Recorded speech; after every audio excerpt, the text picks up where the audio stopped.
अरे ए सोना, सुनत हो? का हो? का हो? बड़ा डिस्टर्ब लगत हो, का बात है? अब देखा हमसे तू बोला मत। आए का भइल? हाँ हाँ कर बतैबू। हम का बताई, तू हमसे मत बोला। ऐसन काहे कहत हो? पहले सुना हमार बात। कौना कारण मुहवा फुलाइलो, बोला काहे धने रिसियाइलो।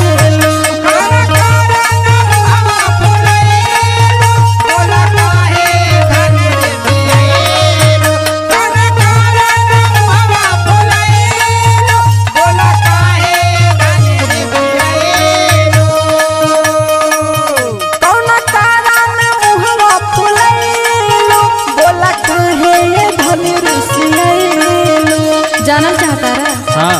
और कहिए से कहनी तू गईला भुलाई राजाऊ, अरे राजाऊ विद्या न लियला राजाऊ, टिकवा न लियला राजाऊ।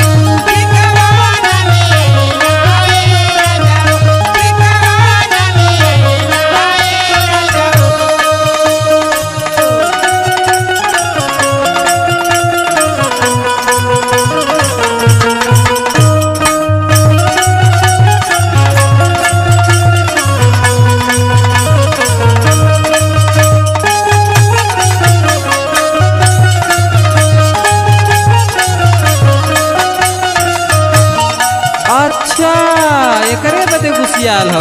तब कहो, कहिए तो कहा थे। तनी हमरो चेहरवा देख लेवल करा, का हालत भइल है? हाँ का हालत ये देखी तोहार? सुन बोला।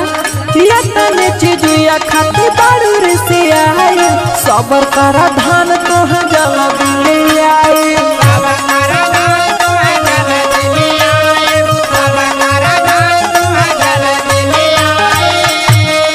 आइए तो कही गई कि तू धीरज धरावेला, हमार बात सुना। सुनावा सुनावा तहरो सुनी। इहे त कही कही धीरज धरावेला, एको बेरी राजा नहीं सर धपुरावेला।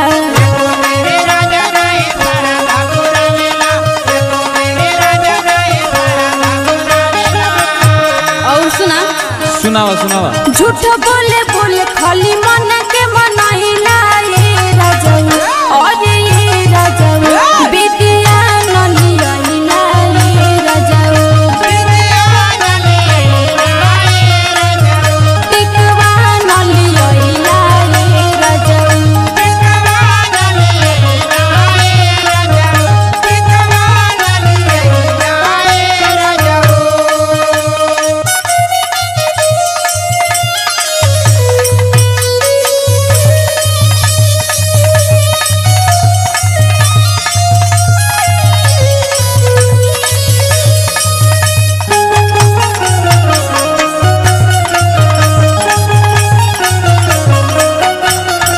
अरे दीदिया टिकवा के बात है, पैसा हो जाए दाई देव, का टेंशन लेते है? काहे ना करी हो, तू तो हमेशा बहकावेला। सुन हमार बात।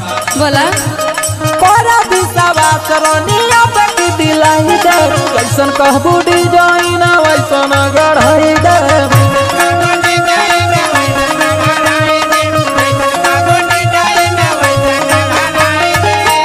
हमार बात सुना पहले। हाँ बोला बोला।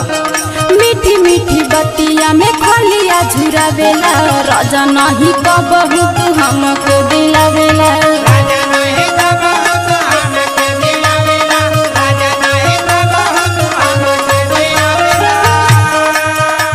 ये आज के साल से करत हवा सुना। सुनावा।